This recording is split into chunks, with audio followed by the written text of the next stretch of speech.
Baik, saya akan lanjutkan ke topik berikutnya, yaitu bagaimana tentang proses pembentukan awan. Nah, di dalam proses pembentukan awan, kita harus memahami apa yang dimaksud dengan stabilitas atmosfer. Jadi kalau kita perhatikan, mungkin untuk Anda yang berada di wilayah Jabodetabek, nah, tetapi kalau kita lihat terkait dengan stabilitas atmosfer, jadi kalau Anda perhatikan, mungkin Anda masih ingat, proses cuaca itu hanya terjadi di lapisan atmosfer yang paling bawah, yang disebut dengan troposfer. Nah, stabilitas atmosfer juga sama. Stabilitas atmosfer itu hanya terjadi di lapisan atmosfer yang paling bawah. Nah, bagaimana kita melihat suatu kondisi, apakah atmosfer itu merupakan atmosfer yang stabil, dalam kondisi stabil atau tidak? Dan kemudian pada kondisi bagaimana awan itu akan terbentuk. Nah, kita lihat kondisi-kondisi atmosfer. Yang pertama, ada yang disebut dengan atmosfer yang tipenya stabil. Nah, apa yang dimaksud dengan atmosfer yang tipenya stabil? Jadi kalau Anda lihat di sini, ya, jadi kalau Anda lihat di sini ada istilah DALR, kemudian ada juga ELR. Jadi DALR ini adalah Dry Adiabatic Lapse Rate, sedangkan ELR ini adalah Environment Lapse Rate. Mudah-mudahan Anda masih ingat tentang lapse rate ya. Lapse rate itu adalah penurunan suhu berbanding dengan ketinggian.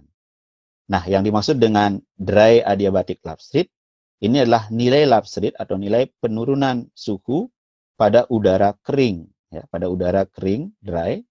Kemudian ini adalah penurunan suhu udara lingkungan. Jadi kalau misalkan Anda masih ingat tadi saya sebutkan ada parcel udara, gitu ya. Kemudian parcel udara itu bergerak ke atas. Nah, parcel udara itu kita asumsikan kalau udaranya merupakan udara kering, maka penurunan suhu yang ada di dalam parcel udara tadi itu disebut dengan dry adiabatic lapse rate.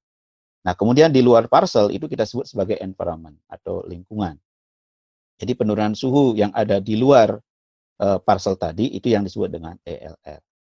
Nah, kapan kondisi stabil itu terjadi? Kondisi stabil itu terjadi jika dry adiabatic lapse rate-nya itu lebih tinggi daripada environment lapse rate. Ya, jadi di sini sudah jelaskan bahwa keadaan stabil itu terjadi jika laju penurunan suhu lingkungan itu lebih rendah, ya, ELR itu lebih rendah dari laju penurunan suhu kantong udara atau DALR. Ya. Nah, ini kantong udara ini jadi akan lebih dingin sehingga yang terjadi apa? Kantong udara itu akan bergerak turun, ya.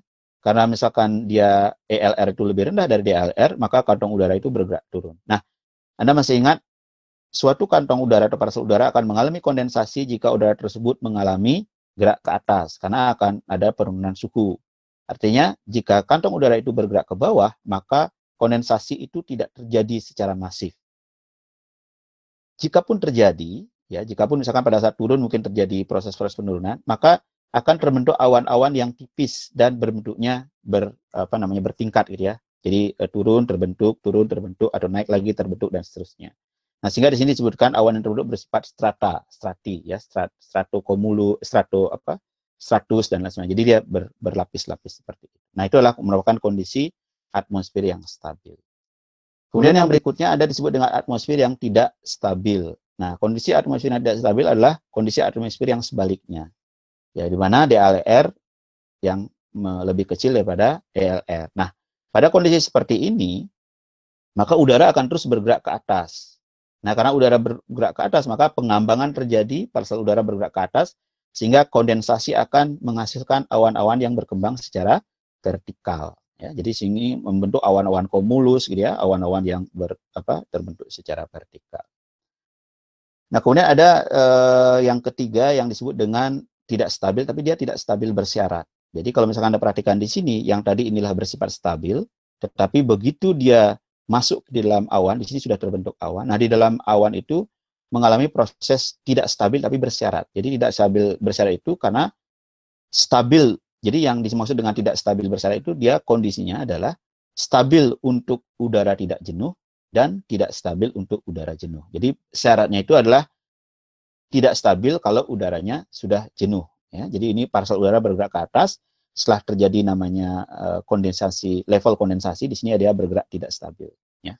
Nah, itu kira-kira 3 kondisi atmosfer, ada yang stabil, tidak stabil, dan tidak stabil bersyarat. Nah, yang menjadi pertanyaan, kondisi atmosfer mana yang akan terjadi pembentukan awan, itu adalah kondisi yang tidak stabil.